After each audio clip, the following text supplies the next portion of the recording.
right now, samahan nyo ako pauwi. So currently we are doing a dual setup.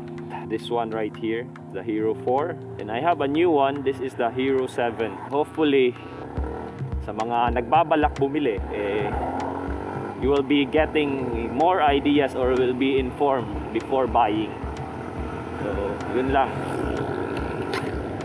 Kumusta nga pala kayong lahat dyan? This is your boy JCUTMoto. Oy, aso. Gusto yatang magpakamatay eh.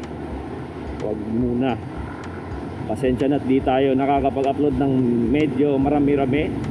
But I am trying my best. As what you have seen earlier, I am using a new camera finally from Hero 4. Now we are using a GoPro Hero 7 Black. Big thanks to Telesin Philippines because we are not only getting the camera, we're also getting lots of accessories magagamit natin sa motovlogging or vlogging in general. Kaya nang sabi ko earlier, today we are going to be unboxing the gears that I got from Telesin Philippines. Now this one right here, the GoPro Hero 7 Black. Now I also have accessories together with it. Unahin muna natin yung camera. So this is not a legit unboxing by the way because I've already used this a couple of times. Papakita ko na lang yung kung anong nasa loob. Of course, you will be getting the manuals. So manuals, sticker, mayroon pa ng sticker. So GoPro stickers right there.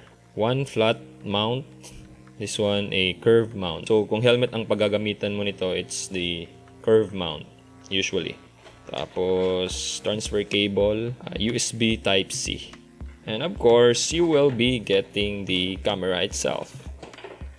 So nakalagay po siya sa frame. Hero 4 walang frame but rather a waterproof case. But since this GoPro 5, 6, and 7 lineup is already waterproof out of the box, so wala na siyang waterproof case. So ito na lang. Meron siyang battery, isa kasama. So baka akalain nyo walang battery kasama. So number 1 na binigay sa atin ng Telesin Philippines, which is an accessory to the GoPro Hero 7, is this one right here, the action camera lens and screen protector. So tempered glass siya sa touchscreen at saka sa front lens. So andito na siya actually sa mismong camera. At the same time meron din siya sa likod dito. So iwas gasgas, use this one.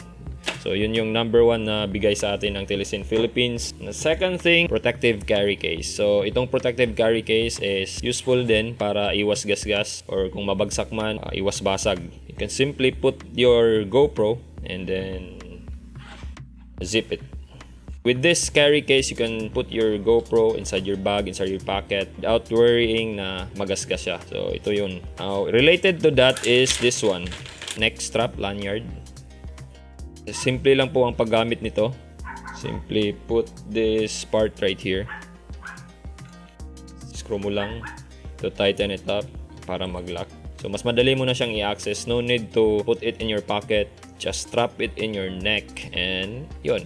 Now since we are motovlogging, we also need extra batteries. Yung GoPro mismo, wala tong external charger. So with this one, the Telesin charging box, may kasama din siyang extra batteries, dalawa.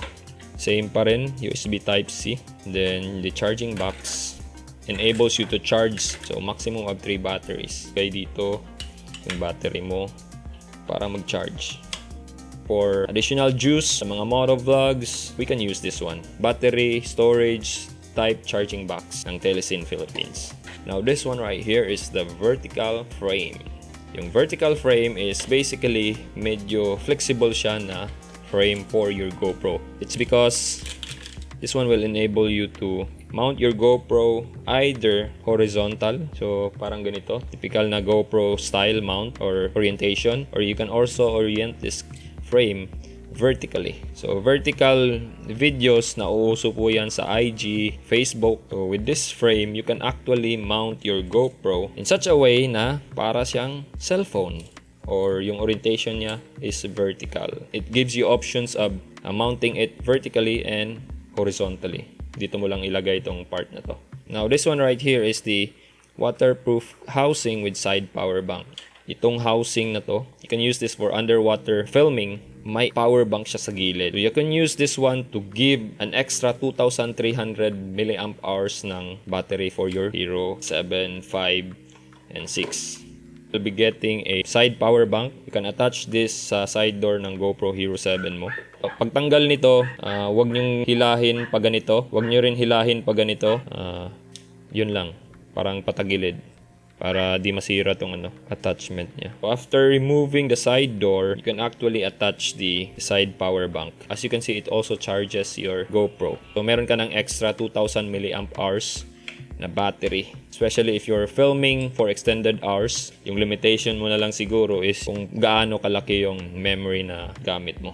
Let's turn on the GoPro. As you can see, umiilaw naman yung GoPro, naka-turn on siya. So you can mount this any mounts as long as kayang-kaya ang bigat dito. Kasi medyo mabigat siya I have tried mounting this one on my motovlogging helmet. Sadly, medyo mabigat siya. Now, since we have mentioned a waterproof case, meron din tayong red filter. Red filter basically is a filter you can attach on the lens of the GoPro para magbigay kulay sa skin tone ng tao underwater. Because usually, pag nasa ilalim ka na ng dagat, ang nangyayari, ang kulay ng balat ng tao maputla. Sa color grading, sa editing, di siya maganda. Can put this ganyan. Can use this underwater na.